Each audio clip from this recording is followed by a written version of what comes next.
You know that feeling when you're trying so hard to let go of something and it feels like the more you fight it, the stronger it gets? Yeah, we've all been there. Well, what if letting go isn't a fight at all? What if it's something totally different? That's what we're going to dig into today. Yeah, what if it's more like, I don't know, watching an old flag fade in the sun? It turns out there's this ancient word from a language called Pali that holds this incredibly gentle but really powerful answer to this struggle we all face. And that word is Virāga. Now, you've probably heard it translated as dispassion or detachment, right? And I don't know about you, but that always sounds a little cold, a little harsh. But today, we're going to crack this word open and find a much more beautiful, much more intuitive meaning that's been hiding there all along. Okay, so let's dive in. To really, truly get what Virāga is all about, we've got to break it down into its parts. You know, like taking apart an engine just to see how all the pieces fit together. Okay, first piece of the puzzle, raga.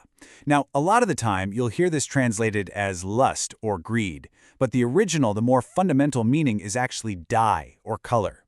Just think of it like this. It's the stuff that literally stains our mind, that colors how we see things, and makes something seem just irresistible. And the second piece? Super simple. It's the prefix vi. And all this little guy does is mean away from, without, or basically the undoing of something. It's all about separation, a process of removal. Okay, so you take raga, the color, and V, the separation, put them together and, bam, a whole new picture just clicks into place. Virāga isn't about fighting or forcefully ripping something out of your mind. It's the natural, gradual fading of that dye. It's like the stain just washes out, all by itself. Or hey, to put it in today's terms, it's like the attraction value just dials down to zero. All that psychological heat you felt for that thing or that person, it just dissipates. The whole system just cools down, no effort needed. Okay, that's the theory. But what does this actually feel like? How does it play out in the real world? Well, what's really cool is we get 4 amazing analogies to make this whole thing less abstract and way more real. Let's check out the first one. So first up, picture a big, bright, colorful banner hanging outside, right? When it's brand new, it's impossible to ignore. It just grabs your attention. But leave it out in the sun for a few months and think of the sun as wisdom, as just seeing things clearly. And what happens? The colors bleach out. They fade to almost nothing. The banner's still there, sure, but it just doesn't pull your eye anymore.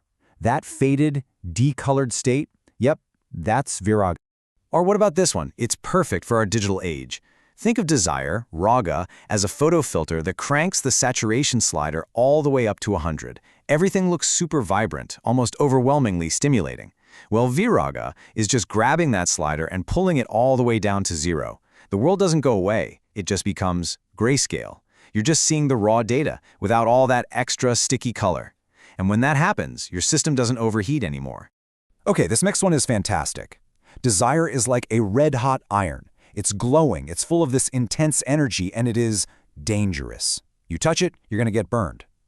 Now, deciding you want to let go is like unplugging the iron from the wall. But, and this is the key part, Virāga isn't just that moment of unplugging it. It's the entire process of the iron slowly cooling down, all that residual heat just dissipating into the air until finally it's completely cool to the touch. It's harmless. You can pick it up, no problem. And this might be the most direct, most simple analogy of them all. Think about it like this. The psychological glue that holds you to something has just evaporated. It's just like a Post-it note, right? When you first stick it on the wall, it's on there tight. That's the attraction. But over time, that sticky stuff on the back, that's the raga, it just dries up. It loses its stickiness. And eventually, the note just kind of peels off and falls away with the slightest touch or a little breeze. The bond is just gone. That effortless falling away, that is the heart of Virāga. Okay, so we've got these cool analogies, but what's the big deal? What's the so what? Why is this idea of color fading away so crucial for finding any kind of real freedom? Let's tie it all together. Because this right here, this is probably the most important point of the whole thing. It shows 2 completely different paths. On one side, you've got suppression. That's you, with your fists clenched, gritting your teeth, actively fighting an attraction. The problem is, the color is still totally vibrant in your mind. But on the other side, you have Virāga.